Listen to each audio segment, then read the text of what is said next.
peuvent faire, se retrouver autour du Coran pour étudier la parole divine. Le prophète nous dit, alayhi salatu wassalam, dans un hadith authentique, dans la sourate Al-Baqarah, il y a un verset qui est le plus grandiose verset du Coran. C'est le verset Ayatul Kursi. Et il dit, il n'est pas récité dans une maison sans que les démons qui s'y trouvent ne la quittent. À chaque fois que vous allez réciter Ayatul Kursi dans votre maison, s'il y avait des esprits malsains, des démons, alors ils quitteront votre maison.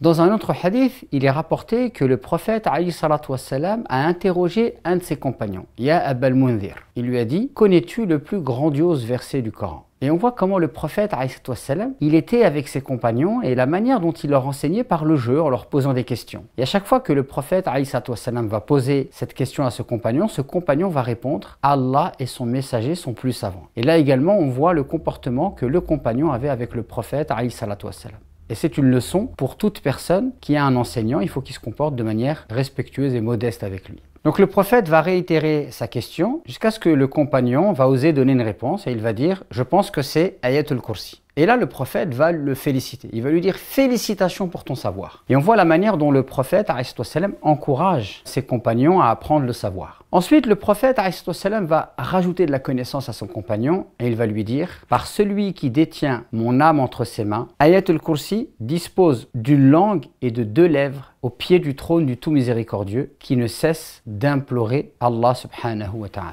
Donc là, c'est une information qui relève de l'invisible. Le comment est ignoré, il ne faut pas chercher à imaginer ces choses-là. Mais par contre, ce qu'on peut déduire de cela, c'est que le verset du trône a une énorme valeur en islam.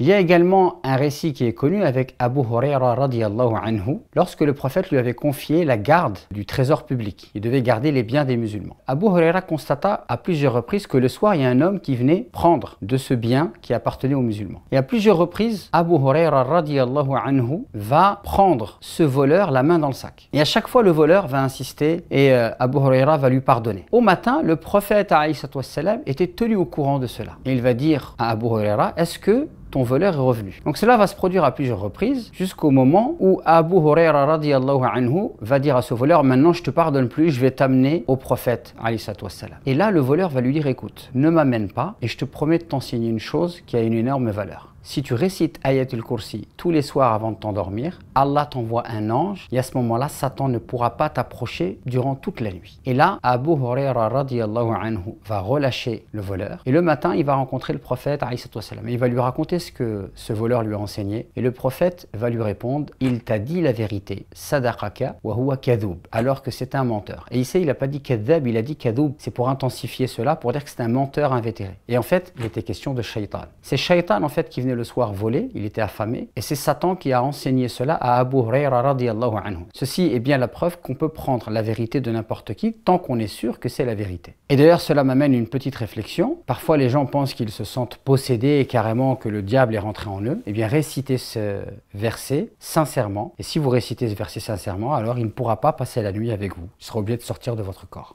Enfin, j'aimerais vous enseigner un dernier hadith du prophète alayhi salatu wassalam que j'ai déjà cité dans mes vidéos, mais si vous terminez chaque prière obligatoire en faisant le dhikr, et dans ce dhikr, vous incorporez la lecture de Ayatul Kursi, alors le prophète nous enseigne que dans ce cas-là, ne nous sépare du paradis que la mort.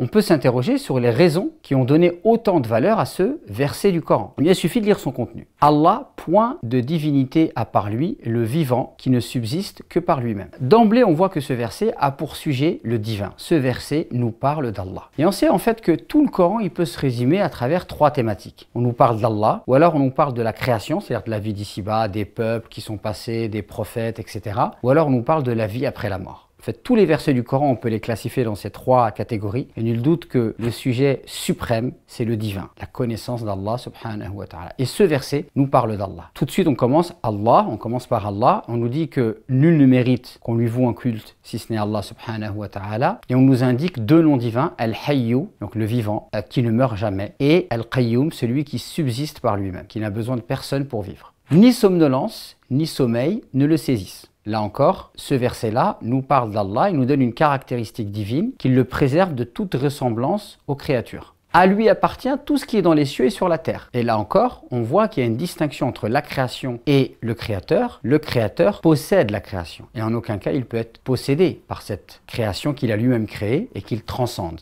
qui peut intercéder auprès de lui sans sa permission? Et là, on fait référence au jour du jugement dernier où des gens pourront intercéder. Mais ceux qui intercéderont pour les croyants ne pourront le faire qu'avec la permission d'Allah subhanahu wa ta'ala. Donc, sur terre, parmi les créatures, personne ne peut être adoré sous prétexte qu'il pourra intercéder pour nous auprès d'Allah. Car je le rappelle que pour certains polythéistes de l'époque du prophète, ils disaient « Nous, on adore ces divinités que pour qu'ils nous rapprochent d'Allah. Et on adore ces divinités que pour qu'ils intercèdent pour nous auprès d'Allah. » Donc là, le Coran leur répond de manière tranchante. Cette vision des choses est complètement erronée. Une créature ne peut pas décider quelle créature va intercéder pour lui. De plus, Allah nous a fait une faveur, il nous permet de nous adresser à lui directement. Donc pourquoi délaisser cette facilité qui nous est accordée par Allah subhanahu wa ta'ala et aller chercher des pseudos intermédiaires? Ensuite, Allah il nous dit, il connaît leur passé et leur futur. C'est-à-dire qu'Allah subhanahu wa ta'ala connaît tout des hommes et connaît tout de la création. Il connaît leur passé, leur présent et leur futur et rien ne lui échappe. Il connaît l'invisible et il connaît le visible. Ensuite, Allah nous dit, les hommes ne peuvent connaître d'Allah que ce que Allah leur a révélé. Donc il y a bien une relation complètement asymétrique entre la créature et son créateur. Et ensuite, Allah nous parle de son trône qui déborde des cieux et de la terre, c'est-à-dire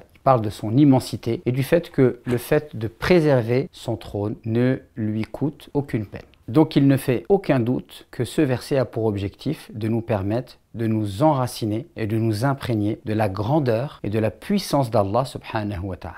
J'aimerais vous inviter à regarder une vidéo de mon frère Nu'man Ali Khan qui a fait une vidéo sur Ayat al-Kursi et qui montre la symétrie existante dans le verset du trône. Et je trouve cette vidéo remarquable. Donc plutôt que de redire la même chose que lui, je vous invite à regarder cette vidéo. Pour ma part, j'aimerais vous proposer donc 3 histoires qui vous permettront de vous imprégner de la grandeur et de la puissance de ce verset. Ces histoires-là, elles sont racontées tout simplement à la suite de l'évocation du verset du trône. Donc le verset du trône, c'est le 255e verset de la sourate 2. Et si vous lisez les quelques versets qui viennent après le verset 255 dans la sourate La Vache, vous allez vous apercevoir qu'il y a 3 récits. Et ces 3 récits ont pour vocation d'illustrer la puissance et la grandeur d'Allah qui est évoquée de manière théorique et de manière conceptuelle dans Ayat al-Kursi.